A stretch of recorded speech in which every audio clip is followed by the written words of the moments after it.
Oh, we are so back. Many moons ago, well, actually around 1 moon ago, I covered the story of every killer in Dead by Daylight. The video did... Mother of God. Pretty good. Of course, it only makes sense to run it back, but this time with the survivor side of things. Therefore, my goal is to cover the stories of every single survivor in the game to date. Eventually, I'll compile them all into a big video like the Killers one, but I figured it'd be smart to release these stories in chunks because it's going to be a long process. But if this is the YouTube gods blessing your feed with my channel for the first time, the way these videos work is I cover the lore behind the very many characters in Dead by Daylight, but with my own little flavor here and there. Yeah, boy. So if it turns out that this is your kind of jam, please subscribe to my YouTube. But that's enough yapping for now, let's get on with it. Of course, with this being the first video in the series, it only makes sense to kick things off with the group of folks who started it all, the original Survivor Quartet. I'll break them down and explain what the Quartet is in just a little bit. But since we're talking about the survivors in DBD, shouldn't we talk about why there's even survivors in the first place? What is a survivor? What is even the reason they exist? How did they end up in the fog? Oh my god. Well, survivors are essentially the unfortunate people that have been gobbled up from their universe by the strange and mysterious being that is referred to as the entity. I'm not going to go into full detail about what exactly the entity is, because you can watch my entire video on that, should you be so inclined. Here's the short and sweet version. The entity is an otherworldly being that travels through the cosmos, sucking up the life force of anything that stumbles into one of its corrupted areas, which are essentially contaminated parts of a world that the entity sets up to pull victims into its realm. Once they're in its realm, they're forced to go through endless trials where they have to repair 5 generators while getting slugged by toxic killer mains. Basically, the entity is evil in its purest form, and pain and suffering is what it lives off of. In the game, the unreleased tome entry, Arcus 07, states, survivors are forced to suffer endless agonies that seem to nourish the entity with some indescribable psychic sustenance. Now that we've set the scene for the survivors in Dead by Daylight, let's dive into the 4 unfortunate people who were the first in line. Without further ado, this is the story of the original Survivor Quartet.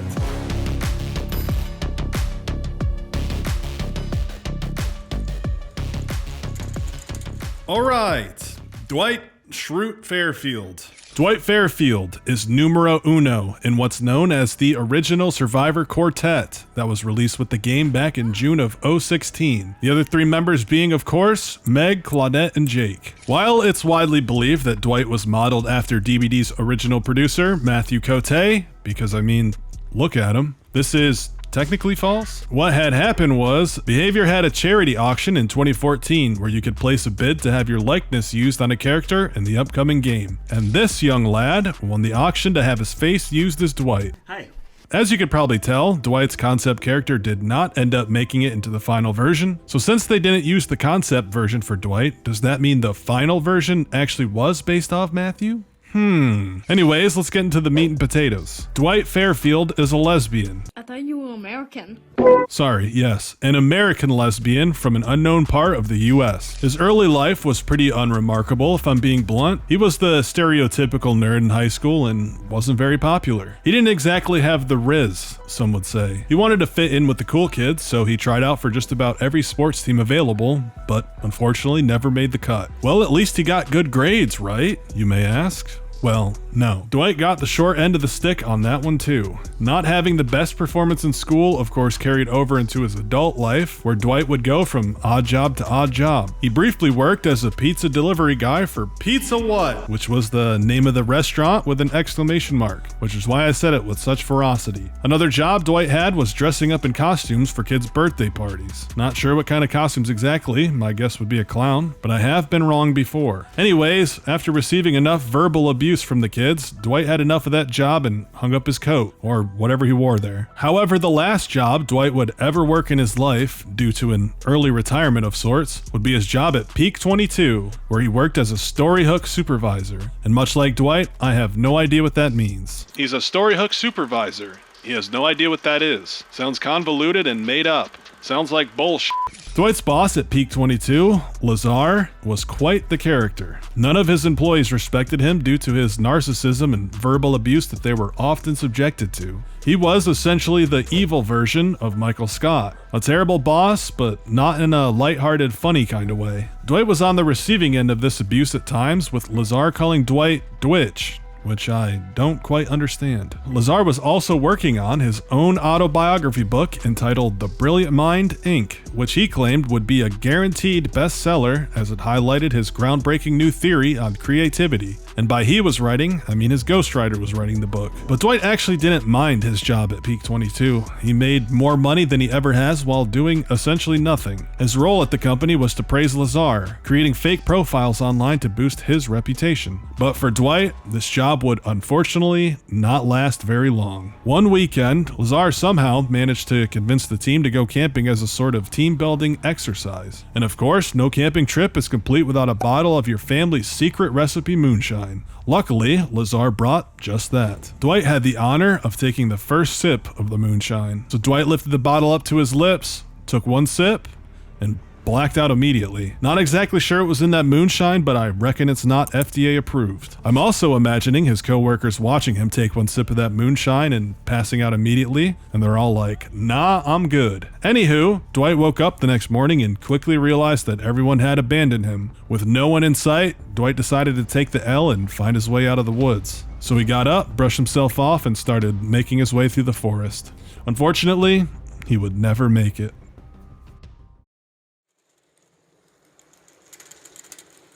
Nutmeg Thomas. Get it? Nutmeg.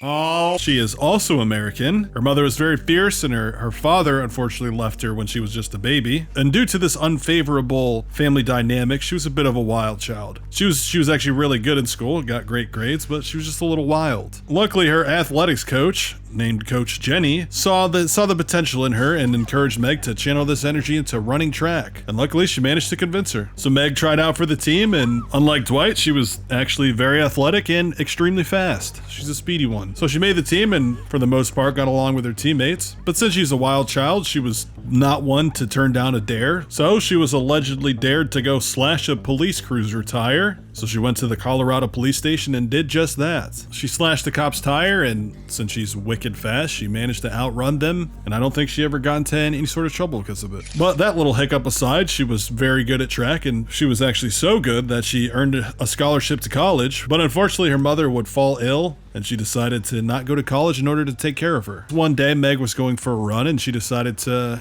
go for a run through the woods. So she headed deep into the woods, and unfortunately, that was the last time anyone ever saw of her. Short and sweet.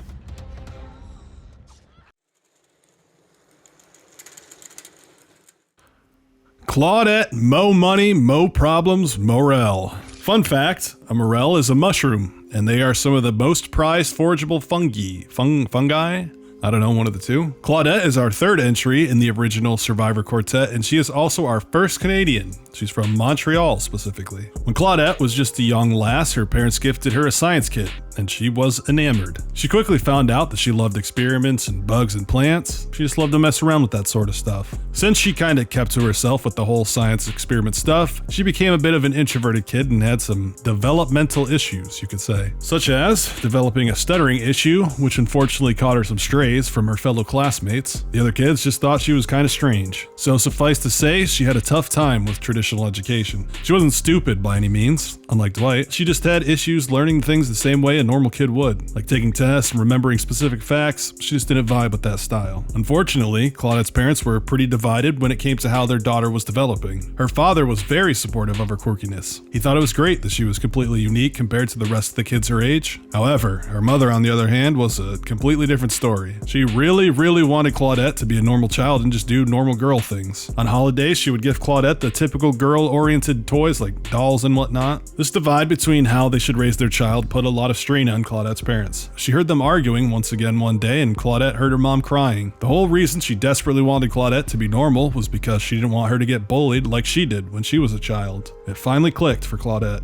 But luckily, when Claudette was around 8 years old, she would find a teacher who was just heaven sent. Mrs. Cahill Cahil saw how much Claudette stood out from the other kids and saw her true potential. She helped Claudette hone in on her true skills, which obviously the system was failing to help her do. So as Claudette got older, instead of moving away from her passion for science, she leaned into it heavy. When she was around a teenager, she started spending time on online chat rooms and forums that were solely devoted to the whole world of botany. She would chat with fellow science nerds and answer questions about botany under the username Science Girl, which was a very creative name, I must say. Claudette's devotion and passion, alongside the guidance of Mrs. Cahil, led her to landing an early scholarship to a great college in the big city. So she went out to the city for college and pretty much crushed it. One day, Claudette took a bus ride back from the city because she needed a break from the constant commotion of city life, and some time out in nature would do just the trick. So she decided to take a stroll out to the woods and clear her head, because that's her stomping grounds. She spent a lot of her childhood out there picking up little creatures and whatnot out in the woods. But as you've probably learned by now, the woods are not a good place to be when we're talking about Dead by Daylight. So it wouldn't take long for Claudette to get disoriented in the woods and get lost.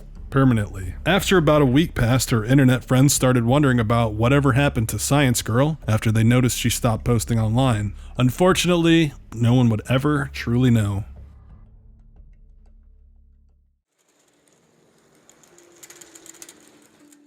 Jake Lincoln Park.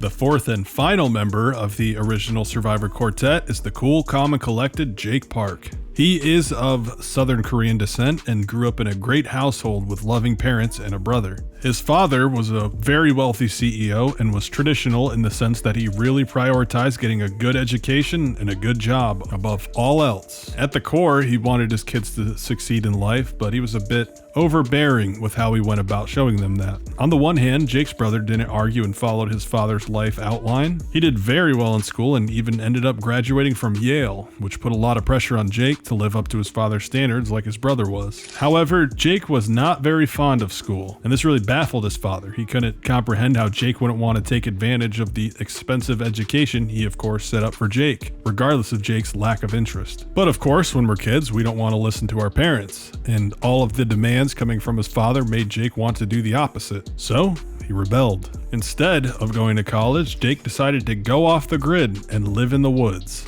Yes, the woods. I think we know where this is going at this point. Going very much against his father's wishes, Jake went out into the wilderness and started living off the land, hunting boar and building shelters. He did it all. I don't know how a kid from a wealthy family can just up and head out into the woods to live off the grid, but it wasn't just a phase for Jake. He didn't give up and go back to his lavish homestead. He was actually about that life. As far as my extensive research has shown, Jake did not have much, if any, experience surviving out in the wilderness. Yet somehow, Jake remarkably did really well out there. Don't get me wrong, it wasn't easy. Hunting and gathering your own food is no walk in the park, but he learned to adapt and made it happen. Days out in the wild would turn into weeks, and then months and years. Jake just kept on surviving. His mother would check on him once in a while, but he had long stopped talking to his father. That ship had sailed. One day, his mother was doing her routine check-in on Jake when she couldn't contact him. She wasn't worried at first because Jake's been out here for years. But when enough time had passed, she finally caved and called the police. The cops just said,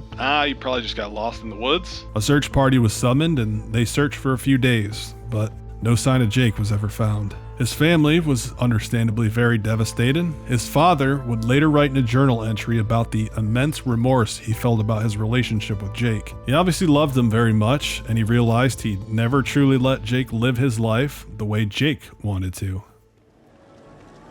Alright, that's going to do it for the original Survivor Quartet. Please feel free to leave any feedback in the comments because I'm certainly open for suggestions on how to improve these videos. And of course, stay tuned for the rest of the characters because it's going to be a journey, let me tell you. As always, thanks for watching, and I'll see you in the next.